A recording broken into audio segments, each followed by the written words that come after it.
and he's not going to rock the boat. That said, he's attracted by the prospect of a potential move to Arsenal and playing in the Champions League, which RB Leipzig won't have next season.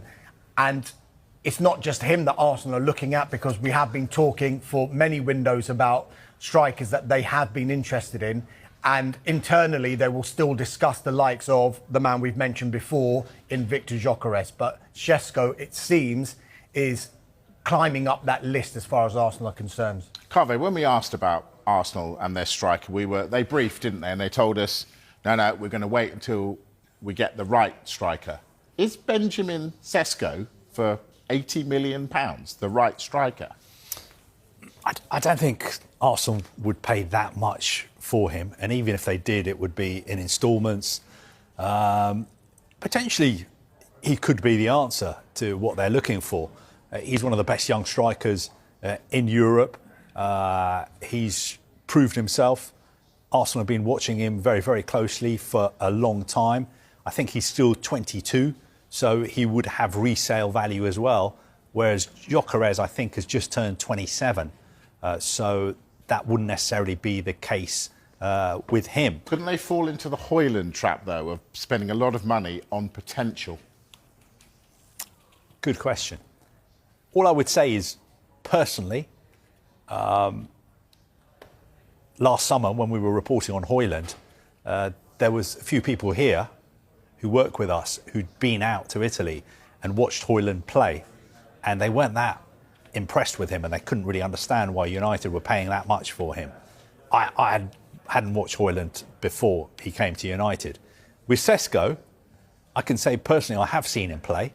I saw him play last summer for Slovenia against England, and I wasn't that impressed, but only because he didn't do much, because Slovenia were defending for 90 minutes. He did a lot off the ball as well. But from what I've seen and what other people will have watched on clips or watching games in the Bundesliga, he looks like a fantastic young player. And he looks like a player who could really develop working under Mikel Arteta at Arsenal. And I think if I was an Arsenal fan, I would be very excited about the prospect of him becoming an Arsenal player. I think that's what Carve says there about development.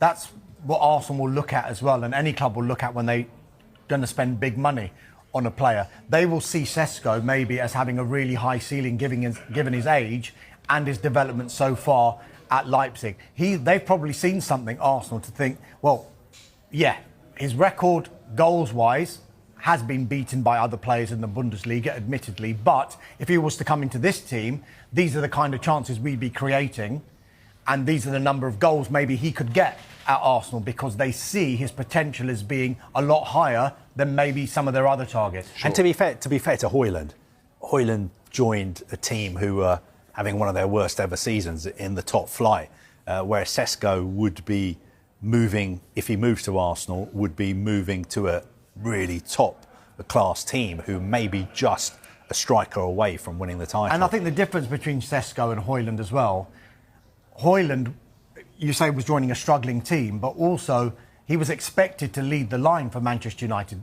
Sesko is going to be joining a club where there's a lot of experience in the forward areas already, and a lot of Premier League experience in the forward areas already. So if they wanted to just ease him in, if they were to buy him, they'd be able to do that. I don't think United kind of had that option because there were no other strikers there. And I still think there's a very good chance that Højlund will come good.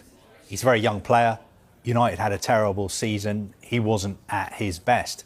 But that doesn't mean that in the future he's not going to develop and show everybody what he's capable of. And who knows, if Gyökeres was to join United, would he be the perfect player to come into United with experience to help Højlund along? Sure. As you can tell, a lot to talk about with this. We're going to revisit at 7 o'clock.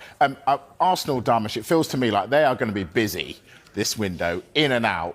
What else is bubbling around there? Martin Zubimendi, that one is still bubbling along.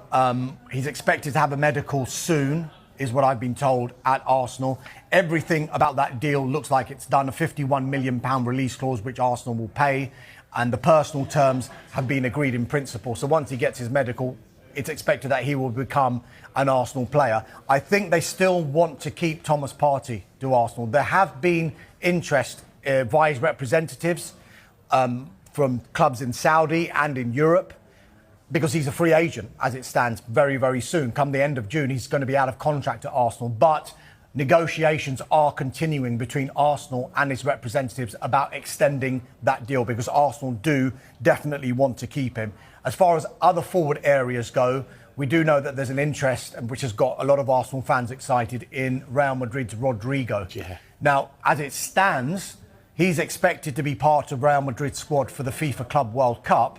Thereafter, let's see what can happen. But again, like I've been saying with United and with Arsenal, he's just one of a number of players that they're looking at in that specific area. But I think what might attract Arsenal about Rodrygo is the fact that he can play along the front line. I know predominantly he's been playing on the right, and people will say, well, how's he going to oust someone like Bukayo Saka from the team? But he can play in the centre and he can play on the left as well. OK. I want to talk Joe Bellingham. Sunderland promoted